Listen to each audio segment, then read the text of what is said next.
Hello everyone, সবাইকে সোনামণি learning সেন্টারে স্বাগত। আজ আমি নিয়ে এসেছি ষষ্ঠ শ্রেণীর ভূগোল রায় ও মার্টিন প্রশ্ন বিচিত্রা সেট নাম্বার 3। এর আগে আমি 1 এবং 2 দুটো সেট করিয়েছি। তোমরা যারা দেখোনি, ভিডিও ডিসক্রিপশন বক্সে লিঙ্ক থাকবে, সেখান থেকে দেখে নিও। দেখো সেট নাম্বার 3।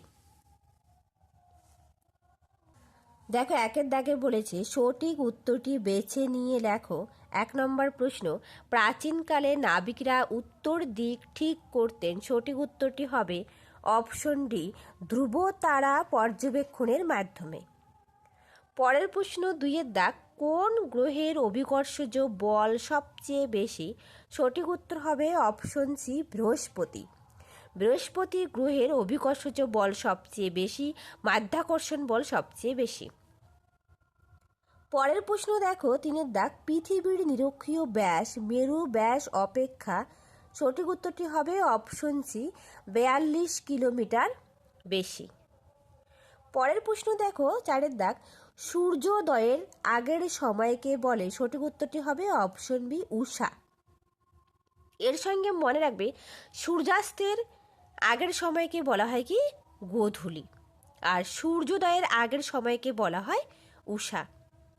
পরের প্রশ্ন দেখো 5 দাগ, 1519 খ্রিস্টাব্দে যে পর্তুগিজ ভূপর্যটক জাহাজ নিয়ে ভূ পরিক্রমায় বেরিয়েছিলেন তিনি হলেন।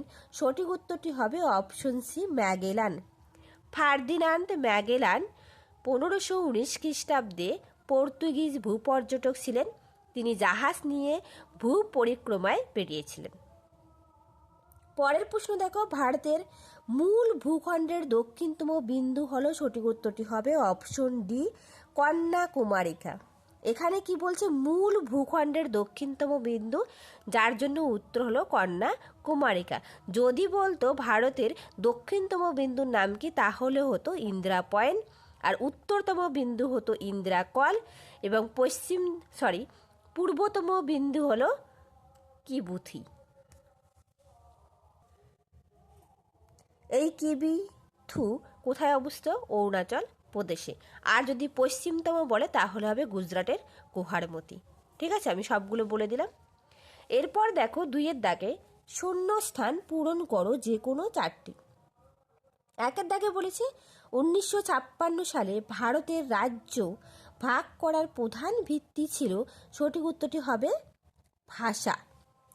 পরের প্রশ্ন দেখো, ভারতের বৃহত্তম রাজ্য হলো ড্যাশ। উত্তর হবে রাজস্থান ভারতের বৃহত্তম রাজ্য, আর ক্ষুদ্রতম রাজ্য হলো গোয়া।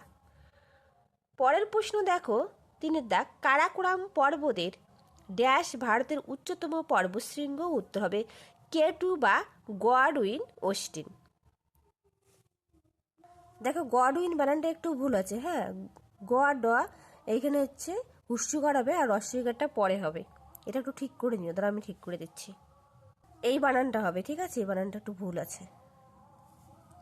পরের প্রশ্ন দেখো 4 দাগ, শিবালিক ও হিমাচল হিমালয়ের মাঝের সংকীর্ণ উপত্যকাকে ড্যাশ বলে। উত্তর হবে দুন বলে। ভেরি ভেরি ইম্পর্টেন্ট, দুন পরীক্ষায় থাকবে। পরের প্রশ্ন দেখো, 3 দিক জল দ্বারা বেষ্টিত স্থলভাগকে ড্যাশ বলে। উত্তর হবে উপদ্বীপ বলে। এরপর দেখো 3 দাগে বলেছে নিচের যে কোনো 2টি প্রশ্নের উত্তর দাও। 1 দাগের প্রশ্ন, ভারতের 2টি রাজ্যের নাম লেখো যার মধ্য দিয়ে কর্কটক্রান্তি রেখা গেছে। আমি পশ্চিমবঙ্গ, রাজস্থান, অসম লিখেছি। তোমরা মনে রাখবে ভারতের 8টি রাজ্যের উপর দিয়ে কর্কটক্রান্তি রেখা গেছে। পশ্চিমবঙ্গ, রাজস্থান, অসম, মধ্যপ্রদেশ, ছত্তিশগড়, মিজোরাম। ঠিক আছে, তাদের মধ্যে 2টো নাম তোমরা মনে রাখবে। পরের প্রশ্ন 2 দাগ, গিরিপথ কাকে বলে? দেখো আমি লিখে দিয়েছি তোমাদের বই থেকেই। 2টি পর্বতের মাঝের সংকীর্ণ প্রাকৃতিক পথকে বলা হয় গিরিপথ। আর উদাহরণ দিতে বলেছে, উদাহরণ বানিহাল গিরিপথ, জজিলা গিরিপথ, নাথুলা গিরিপথ তোমাদের বইয়ে রয়েছে। পরের প্রশ্ন দেখো 3 দাগ, হিমালয় পার্বত্য অঞ্চলে জনবসতি কম হওয়ার 2টি কারণ লেখো। এটা আমি তোমাদের টেক্সট বই থেকে দেখিয়ে দিচ্ছি, চলো। দেখো উত্তর, হিমালয় পার্বত্য অঞ্চলে অসমতল হওয়ার যাতায়াত ব্যবস্থা ভালো নয়। এছাড়া প্রচণ্ড ঠান্ডার জন্য বেঁচে থাকা খুব কষ্টকর। পাথুরে মাটির জন্য চাষবাস ভালো হয় না, ফলে এখানে মানুষের বসবাস তুলনামূলক কম। এরই সাথে বলে রাখি, যদি তোমাদের ভিডিওটা ভালো লেগে থাকে প্লিজ একটা লাইক, শেয়ার অ্যান্ড কমেন্ট করবে, আর যারা নতুন সাবস্ক্রাইব করে পাশে থাকবে। চলো পরের প্রশ্ন। পরের প্রশ্ন দেখো 4 দাগ, নিচের যে কোনো দুটি প্রশ্নের উত্তর দাও। 1 দাগে বলেছে গ্রহ ও নক্ষত্রের মধ্যে পার্থক্য লেখো। দেখো, গ্রহ ও নক্ষত্রের মধ্যে পার্থক্য তোমাদের বইয়ে তেমন ভালোভাবে দেওয়া নেই, আমি এখানে সুন্দর করে দিয়েছি। দেখো, নক্ষত্র আর গ্রহ, নক্ষত্রদের নিজস্ব আলো ও তাপ আছে, গ্রহদের নিজস্ব আলো ও তাপ নেই, এরা নক্ষত্রদের আলোয় আলোকিত হয়। তারপরে দেখো, নক্ষত্রগুলি বয়সে প্রাচীন আর গ্রহগুলি বয়সে নক্ষত্রদের তুলনায় নবীন। 3 নম্বর দেখো, নক্ষত্ররা আকাশে মিটমিট করে জ্বলে আর গ্রহদের আলো স্থির থাকে। 4 নম্বর, নক্ষত্র হলো জ্বলন্ত গ্যাসীয় পিণ্ড আর গ্রহগুলি কঠিন ঘন বস্তু। এইভাবে পার্থক্যটা প্রত্যেকেই খাতায় টুকে নাও। পরের প্রশ্ন দেখো 3 দাগ, অক্ষরেখার 3টি বৈশিষ্ট্য লেখো। দেখো, তোমাদের টেক্সট বইয়ের 20 নম্বর পেজে রয়েছে অক্ষরেখা। অক্ষরেখাগুলো ক্রমশ মেরুর দিকে দৈর্ঘ্য ছোট হতে থাকে। সব অক্ষরেখায় পূর্ণবৃত্ত। পৃথিবীর উত্তর মেরুর মান 90 ডিগ্রি উত্তর এবং দক্ষিণ মেরুর মান 90 ডিগ্রি দক্ষিণ। আমি একটু শর্ট করে বলে দেই, তোমরা একটু খাতায় টুকে রাখো। 1 নম্বর পয়েন্ট লেখো অক্ষরেখাগুলি পূর্ণবৃত্ত। 2 নম্বর পয়েন্ট লেখো অক্ষরেখাগুলি পরস্পর সমান্তরাল। 3 নম্বর পয়েন্ট লেখো অক্ষরেখাগুলি মেরুর দিকে ক্রমশ ছোট হতে থাকে। এই 3টা পয়েন্ট লিখে দেবে। পরের প্রশ্ন দেখো, ভারতকে নদীমাতৃক দেশ বলা হয় কেন? প্রত্যেকটাই আমি তোমাদের টেক্সট বই থেকেই দেখিয়ে দেব। দেখো উত্তর, ভারত নদীমাতৃক দেশ। ছোট বড় অসংখ্য নদ নদী জালের মতো প্রবাহিত হয়েছে।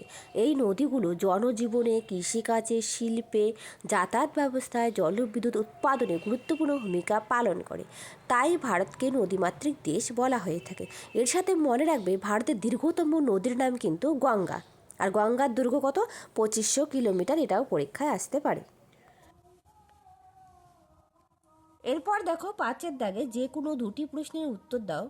1 দাগে বলছে সিন্ধু নদের গতিপথ বর্ণনা করো।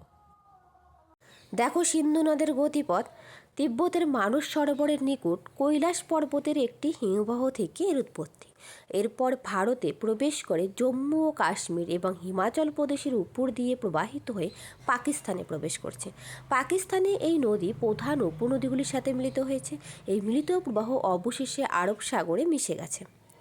তারপর দেখো, এখানে সিন্ধু নদী সম্পর্কে দেওয়া আছে, এক নজরে অবশ্যই এটা পড়বে, তার কারণ এখান থেকে অনেক শর্ট কোশ্চেন আসবে। কোথায় কোন শহর গড়ে উঠেছে, কোন নদীর তীরে, তারপর দৈর্ঘ্য কত, উপনদীগুলোর নাম কি কি, এখান থেকে পড়ে নেবে। পরের প্রশ্ন 2 দেখ, ভারতের ভূপ্রাকৃতিক বিভাগ করে যে কোনো একটি বিভাগের সম্পর্কে বর্ণনা করো। দেখো, ভারতের ভূপ্রাকৃতিক বিভাগকে কয় ভাগে ভাগ করা হয়? 5টি ভাগে ভাগ করা হয়। একটা হচ্ছে উত্তরের পার্বত্য অঞ্চল, 2 হচ্ছে উত্তরের নদীগঠিত সমভূমি, 3 উপদ্বীপীয় মালভূমি অঞ্চল, 4 পশ্চিমের মরু অঞ্চল, 5 উপকূলের সমভূমি অঞ্চল ও দ্বীপপুঞ্জ। এদের মধ্যে তোমরা যে কোনো একটি বিষয় সম্পর্কে আলোচনা করবে। এমনকি তোমরা 2 নম্বর পয়েন্ট উত্তরের নদীগঠিত সমভূমি সম্পর্কে আলোচনা করতে পারো। দেখো, উত্তরের হিমালয় পার্বত্য অঞ্চল ও দক্ষিণে উপদ্বীপীয় মালভূমি অঞ্চলের মাঝখানে এই সমভূমি অঞ্চল অবস্থিত, যার উচ্চতা কত? 300 মিটার। পাঞ্জাব, হরিয়ানা, উত্তরপ্রদেশ, বিহার, পশ্চিমবঙ্গ ও আসাম এই রাজ্যগুলির মধ্যে এই সমভূমি অবস্থিত। সিন্ধু, গঙ্গা ও ব্রহ্মপুত্র এই সমভূমি অঞ্চলের প্রধান নদ নদী। এই নদীগুলো হিমালয়ের পার্বত্য অঞ্চল থেকে নুড়ি, কাকর, পলি বয়ে এনে এই সমভূমি সৃষ্টি করেছে। এই নদীগঠিত সমভূমি অঞ্চলের মাটি খুবই উর্বর, তাই চাষবাস খুব ভালো হয়। সমতল ভূমি হওয়ায় যাতায়াত ব্যবস্থা ভালো, সেই কারণে এই অঞ্চলে প্রচুর মানুষ বসবাস করে থাকে। এইটুকু লিখে দেবে, কেমন? চলো পরের প্রশ্ন। পরের প্রশ্ন 3 দাগ, চাঁদের পরিবেশ সম্পর্কে চন্দ্র অভিযানকারী দলের অভিজ্ঞতার বর্ণনা বা বিবরণ দাও। দেখো, এই প্রশ্নের উত্তরটা তোমরা এইভাবে লিখতে পারো যে আমরা চাঁদে পাড়ি দেওয়ার কল্পনা করতে পারি, তার মানে অভিজ্ঞতাটা আমাদের বলেছে। এখন আমরা চাঁদে, এখানে বাতাস নেই, নিঃশ্বাস নেওয়া যায় না, তাই আমাদের স্পেস স্যুটে বাতাস ভরা আছে। এখানে নিজেদের এত হালকা লাগে যে অনায়াসে বড় বড় খাল খন্দ লাফিয়ে পার হওয়া যায়, অথবা এক লাফে উঠে যাওয়া যায় উঁচু টিলায়। চাঁদ পৃথিবীর তুলনায় হালকা। এখান থেকে এই পর্যন্ত লিখে দেবে, কেমন? আমি আর পড়ছি না। তাহলে আজ রইলে এই পর্যন্ত, আবার দেখা হবে নতুন আর একটা ভিডিওতে। যদি ভিডিওটা ভালো লেগে থাকে প্লিজ একটা লাইক, শেয়ার অ্যান্ড কমেন্ট করবে, আর যারা নতুন সাবস্ক্রাইব করে পাশে থাকবে। Thank you everyone.